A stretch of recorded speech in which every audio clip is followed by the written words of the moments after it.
ang pag-obtain ni Limas sa Fang of the Smoldering Insanity. Kung kaya't sa pagkakataong ito ay dito natin malalaman kung gaano nga ba kalakas ang skillbook na ito. Dahil sinabi ni Limas na kaya niyang hawakan ng buong mundo kapag nasa kamay niya ang skill tree na to. Kaya huwag na nating patagalin pa. Let's go! At kung ayaw mong mahuli sa bawat bagong upload, siguraduhin nakasubscribe ka sa ating YouTube channel. Doon nating unang ina-upload ang mga latest video bago pa sila lumalabas sa FB at TikTok natin. Kaya hit that subscribe button at i-on na rin ang notification bell para lagi kang updated. So without any further ado, let's go! Matapos kumain ni Ilimas sa Trosh doon sa mamahaling restaurant, lumipat naman ang eksena kung saan agad na pinuntahan ng dalawa ang tindahang nagbebenta ng mga mamahaling skillbook. Wika ni Ilimas na sa huli ay hindi pa rin sila nagkasundo ni Rosh kung paano nila hahatiin ang kanilang mga rewards. Pero para maibenta ang ilan sa mga item na nakuha nila, nakapag-decide muna silang bumisita sa Hall of the Broken Grimoire. Sa pagpasok ng dalawa, agad na napatawa ang matanda dahil talagang nagbalik daw si Limas. At ngayon ay mayroon na itong kasamang cute na dalaga. At tinanong ng matanda kung siya ba yung bagong kaparty. Habang si Rosh naman ay bahagyang nakaramdam ng takot sa matandang babae. Seryoso namang diretsahang tinanong ni Limas ang matanda kung nandyan pa rin ba ang bagay na kailangan niya. Tugon ng matanda na napakakulang daw ng tiwala ni Limas sa kanya. At kung ang tinutukoy daw nito ay ang Fang of Smoldering Insanity, syempre nasa kanya pa. Dahil para sa kanya, ang tiwala ay sobrang napakalaking bagay. Napatitig lang si Limas na parang wala talaga siyang tiwala sa matandang to. Lalo na sa usaping negosyo dahil tuso sa pera ang matandang to. Habang si Rosh naman ay nakuha ang kanyang pansin sa mga item na nasa paligid. Kaya sinabi ni Rosh na, "So ito ba yung shop na may item na kinakailangan mo, Sir Ilimas?" Bigla namang nagsalita ang matandang babae na napasabi kay Rosh, "Sobrang napaka-inosente mo namang bata." At tinanong niya si Ilimas na huwag daw nitong sabihing balak nitong pilitin ng isang inosenteng babaeng nito para gamitin ng skill tree ng item na yon. Kaya agad na sinabi ni Ilimas na huwag itong magbiro ng ganyan at ipinaliwanag na hindi siya ganun kasama bilang isang lalaki at para sa kanya ang item na yon. Wika ng matanda na kahit papaano niya iisipin, bibihira lang talaga na makita sa isang tao na gustong-gustong makuha ang item na yon. Sinabi ni Limas na kaya siya naparito dahil may mga iilang item sila na ipapa-appraise. Kaya tugon ng matanda na ganun ba? Dahil ang inaakala niya, ang isang matalinong taong katulad ni Limas ay hindi iisiping ibenta sa kanya ang mga item nito. Na parang alam ng matandang to mga lords na alam ni Ilimas kung gaano siya katuso pagdating sa negosyo. Kinuha ni Ilimas sa mga item mula sa kanyang pouch at isa-isa niyang inilagay sa lamesa ang apat na mga mamahaling espada. Kung kaya't hindi nga mapigilan ng mata ng matanda na mandilat dahil hindi lang isa ngunit dalawang dazzling Rana decorative blades ang nasa harapan niya. Pangiting sinabi ng matanda na hindi niya ito inaasahan. Kung alam niya lang sana sa simula pa lang na ganito pala kahusay ang binatang ito, iniba niya sana ang naging strategiya niya, nalagay tuloy siya sa isang napakaalanganing sitwasyon. Diretsa ang sinabi ni Limas na ayaw niya ng paligoy-ligoy na usapan. Gusto niyang ibenta ang mga item na ito sa halagang 30 million gold. At kapag mababa ang magiging offer nito sa kanya, maghahanap na lamang siya at ibebenta niya ito sa iba. Biglang sinabi ng matanda, "Sigurado ka? Napakahirap makakuha ng 30 million gold mula sa mga lehitimong tindahan. Hindi daw dapat isugal ni Limas ang sarili nito sa walang saysay na panganib para lang sa napakaliit na presyo." At sinabing, "Bibigyan kita ng napakagandang presyo, 25 million gold." Kaya si Limas ay napasabi na lamang sa kanyang isipan na tuso talaga ang matandang to. Sinabi niya nang ayaw niya ng paligoy-ligoy. Bigla namang tinawag ni Rosh itong si Limas dahil sa tingin daw niya parang may punto naman ang may-ari ng tindahan. Malaki pa rin naman ang 25 million gold. Ngunit bugnot na sinabi ng ating bida na huwag kang magpalinlang sa matandang yan, Rosh. Kapag nagpakita ka daw ng kahit kaunting pag-aalinlangan sa harap ng matandang ito, siguradong tiyak sasamantalahin ka lang niya, lalo na kapag usaping pera. Naisip ni Limas na alam niyang totoong mahirap talaga makakuha ng alok na 30 million gold sa mga lehitimong tindahan at may punto rin naman ang matanda.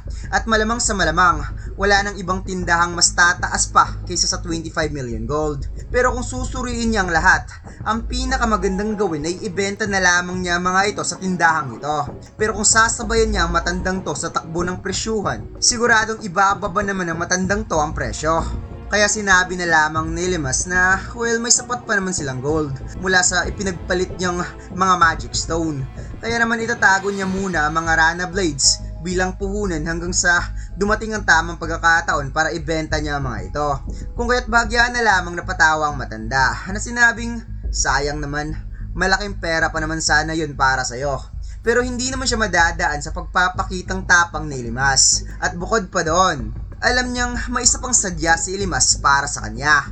Napatitig na lamang ang ating bida nang na-realize na magaling talaga magbasa ng mga galaw ang matandang ito. At agad niyang kinuha ang skillbook na nahulog mula sa Dreamlord.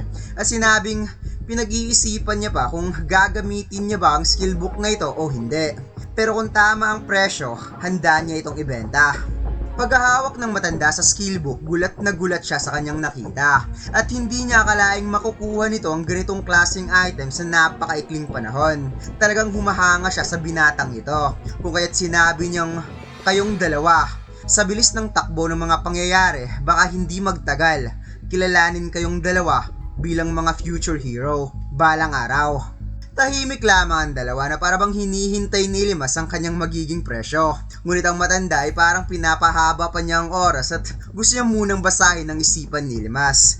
Kaya sinabi na lamang niyang, so kaya pala, gusto mong dito mismo sa akin ibenta ang skillbook na ito. Kaya agad na naisip ni Limas na mukhang nagka-interes ang matandang to sa skillbook. Pero magkano naman kaya ang ipepresyo nito? Uwi ka ng matanda na ang sale price ng skillbook na ito ay nasa 20 million. Ngunit kahit siya ay mahihirapan. Malaking sugal to para sa kanya ang mag-stock ng ganito kamahal na item. At alam niyang aabutin sa 70 million gold ang ibabayad niya sa guild para rito. Pero sa tingin niya mukhang malayo pa naman ang mararating ng dalawa. Kaya kung iisipin niya ng maigi ang magiging transaction nila sa hinaharap, handa siyang magbigay ng magandang presyo. Bibilhin niya ito sa halagang 14 million gold. Seryosong napasimangot ang mukha ni Limas at sinabing, alam kong ibebenta mo rin naman yan ng napakamahal sa tindahan mo, hindi ba? Dagdag pa ni Limas na madali lang daw itong makahanap ng bibili ng Intermediate Wind Magic Skillbook dahil napakalakas ng item na yan. At kung seryoso daw itong magkaroon sila ng magandang ugnayan, hindi ba pwedeng ituring na lamang itong isang investment at gawin na lamang na 22 million gold? Kung kaya't napasigaw na nga dito sa inisang matanda na sinabihan si Limas na talagang isa pa itong bagito pagdating sa negosyo. Dahil ang totoo, alam niya rin na wala namang balak ang dalawa na gamitin ang skillbook na yan. At sinabihan niya si Limas na huwag itong masyadong magpakasakim. Kung kaya't si Limas ay pumutok na rin sa galit na sinabing mas bagay nga yata kung sasabihin mo yan sa sarili mo dahil ikaw ang sakim. Alam din naman niya at malinaw niya namang sinasabi na binibigyan niya ito ng pagkakataong mapakinabangan ng mga makukuha pa nilang mga items sa hinaharap. Kung kahit sinabi ni Limas na hindi ba pwedeng kahit kaunti man lang ipakita mo rin na may tunay kang hangarin? Kaya ang dalawa ay para mga batang nag-aaway sa harap ni Rosh. Bigla naman nagsalita itong si Rosh na napatanong kung magkano nga ba talaga ang Fang of the Smoldering Insanity. Kaya biglang sumagot ang matanda na napasabing, anong klaseng tanong yan, iya? Dito pa lamang nagsisimula ang mainit nilang transaksyon. Ang skillbook na gustong bilhin ng binatang ito ay 55 million gold. Na agad namang sinabi ni Limas na tama, yan talaga ang presyo. Samantalang 30 million gold lang naman ang tunay nitong presyo sa mga normal na tindahan. At sinasamantala lang na matandang to ang kagustuhan niyang mapasa kanya ang skillbook na yon. Nagulat si Rosh dahil kanina iniisip niya daw kung magkano talaga ang presyo ng libro. Ngunit ngayong alam niya na sobrang mahal nga talaga ng Fang of the Smoldering Insanity. Kaya napaisip-isip nga itong si Rosh at bila niyang sinabi sa matanda na what if kung ipagpalit na lamang nila ang skillbook na ito at ang mga item na dala nila kapalit ang Fang of the Smoldering Insanity? Kung saan mainit na tumitig ang matanda kay Rosh dahil hindi daw yun matatawag na negosasyon at mas mabuting itikom na lamang ang bibig nito. Biglang naisip ng matanda na mukhang isa yung magandang deal ang naisip ng batang ito. Kung ipagpalit niya ang Fang of the Smoldering Insanity sa mas maraming item, mas madali nga naman niyang maibebenta ang mga to. At mas mabuti na yun kaysa sa magtago siya ng isang item na halos wala namang bumibili. At mukhang napakagandang alok nga talaga para sa kanyang inimungkahi ng munting dalagang ito. Samantala, si Limas naman ay napaisip na kung mangyayari yun, makukuha niyang skill book at may tabi pa nila ang kanilang gold. Pati ang mga perang nakuha nila mula sa pagbebenta ng mga magic stone, pati na rin ang rewards na makukuha nila mula sa pagsakop ng dream hole. Biglang tinawag ng matanda si Rosh at sinabing, "Iha, huwag kang nakikisali sa usapan ng dalawang taong nakikipagnegosasyon." Ngunit sa kabilang banda daw, baka hindi rin masamang tumaya siya sa dalawang magigiting na future hero. Kaya kung yan ang kondisyon, handa siyang tanggapin ng alok na yon. Kaya si Rosh ay naparili nga dito dahil tatanggapin ng matanda ang alok niya. Subalit biglang pinigilan ni Limas dahil kapag ginawa daw nila yon, wala siyang maibibigay na gold kay Rosh. Wika ni Rosh na ayos lang naman sa kanya. Isipin na lamang daw ni Sir Limas na pasasalamat niya ito sa lahat ng naitulong nito sa kanya. Ngunit nagulat itong si Limas at hindi siya pumapayag dahil hindi pwedeng ganoon lang kaliit ang halagang pwedeng ibayad sa simpleng pasasalamat.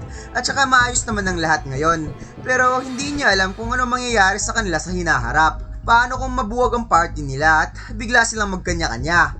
Kaya biglang sinabi ni Rosh, "So ibig bang sabihin ito, may bala kang iiwan ako, Sir Limas?" Kung kaya't gulat na nagpapaliwanag si Limas na wala naman siyang ganoong balak. Sinasabi niya lang yun bilang paghahanda sa sarili niya kung sakali. Kung kaya't sinabi ni Rosh na kung ganun naman pala wala na silang dapat ipag-alala pa. At agad niyang sinabihan ng matanda na sige na, handa na silang makipagpalitan. Tatapusin na nila kaagad ito bago pa may masabi na naman si Sir Limas. Kaya ang matanda ay abot sa tenga ang ngiti na napasabing, "Matapang ka talaga, Iha. Siguraduhin mong hindi makakatakas sa'yo yang si Limas." Kung saan nag-high five pa ang dalawa na para bang matagal na magkakilala habang si Limas naman ay napaisip kung paano ba naging sobrang magkasundo ang dalawang to. At dito lang nagtatapos mga lods. Susubukan natin bukas mga lods, 2 chapter upload natin bukas. Kaya huwag mo sana kalimutan mag-like, comment at mag-subscribe sa ating YouTube channel at mag-follow sa ating Facebook page. Salamat!